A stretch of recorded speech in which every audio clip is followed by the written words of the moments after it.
bahwa kredit itu masuk kategori jual beli yang diperbolehkan.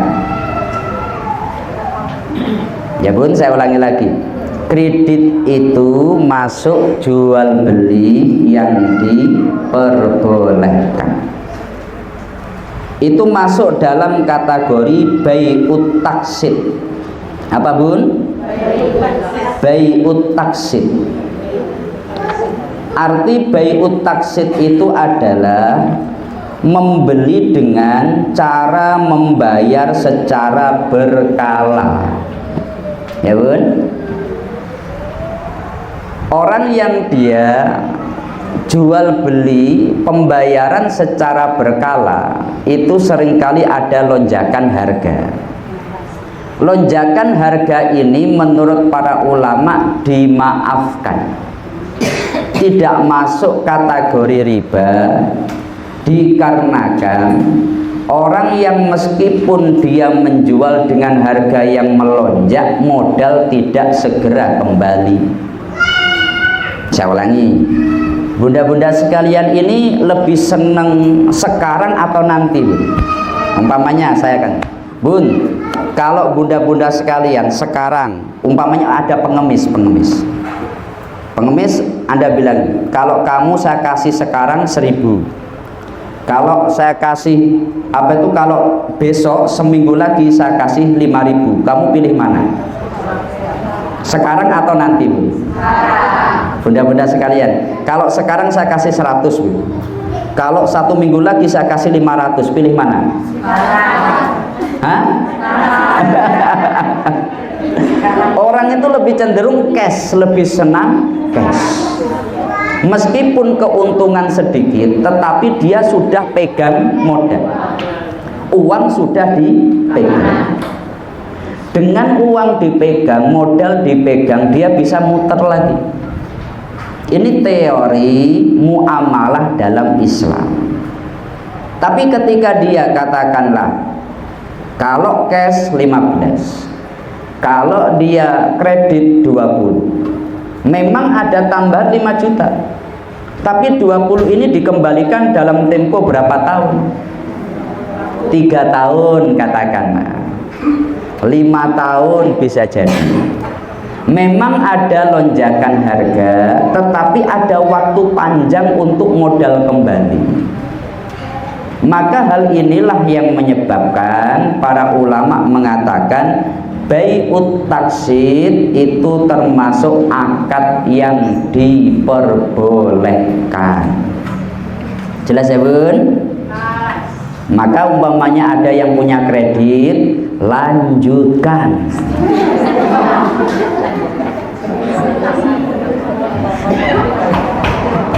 Yang penting ya, yang penting jangan mahar. Mahar itu juga boleh kredit Bun. Ya Bu. Saya terima kawin dan nikahnya umpamanya Aminah binti Aman, umpamanya begitu, dengan mas kawin 100.000 rupiah hutang. Secara hukum juga boleh, tapi nanti wajib dibayar. Wah ini nanti Masya Allah ya. Kalau berkaitan dengan masalah jual beli, orang itu kalau membayar dengan cara berjangka berkala, ini termasuk jual beli yang diperbolehkan. Bahkan di dalam kitab Fiqhul Manhaji, di sana ini karya Dr. Mustofal Khon, Dr. Mustofal Bugho dan Ali As-Sarbaji, seorang ulama-ulama. Kalau bahasa kitab doktor itu kalau sini sudah profesor ya Bun. Ini dari Al-Azhar.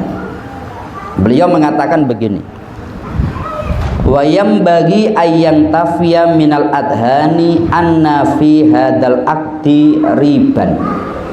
Jangan pernah kita punya pikiran akad ini masuk kategori riba. Hendaknya ini masuk kategori riba dalam batin dihilangkan.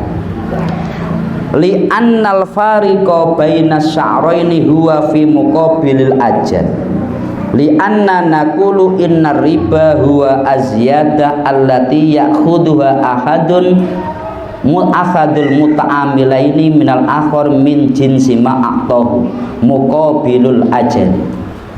Kalau riba itu begini. Jadi dulu pada masa Rasulullah Sallallahu Alaihi Wasallam, riba itu difahami bagian daripada tata cara orang untuk mencari rizki. Saya ulangi. Jadi dulu pada masa Rasulullah, orang itu melihat riba bagian tata cara mencari rizki. Oleh sebab itu antara jual beli dengan riba mereka menganggap sama. Saya jual beli yang mencari untung, saya riba juga mencari untung. Lalu riba itu adalah satu transaksi yang sangat dilarang. Dalam hal ini ulama sepakat karena nas Al-Quran. Ulama nggak akan pernah menghalalkan riba, berani menghalalkan riba. Kenapa? Karena Allah dalam Al-Quran nas itu maknanya eksplisit. Jadi maknanya nggak mungkin ditafsirkan yang lain. Wa ahallallahul bai'a wa harramar riba. Al-Quran jelas Allah menghalalkan jual beli dan Allah mengharamkan riba. Maka semua ulama itu kalau berkaitan riba mereka sepakat hukumnya haram, masuk kategori dosa besar.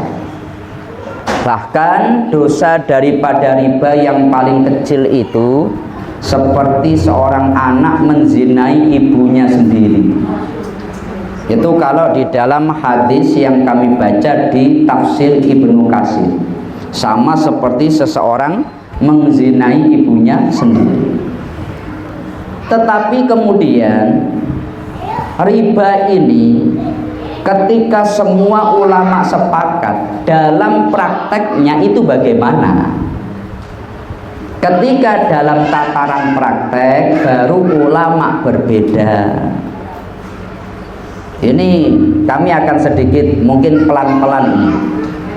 Satu contoh begini. Ada beberapa orang keluarga datang ke rumah kami. Pak Ustadz, saya ini keluarga ini tanya berkaitan dengan hutang. Dulu ayah kami hutang ke paman untuk sampai di Batam. Itu dulu hutang ke paman itu 5 juta.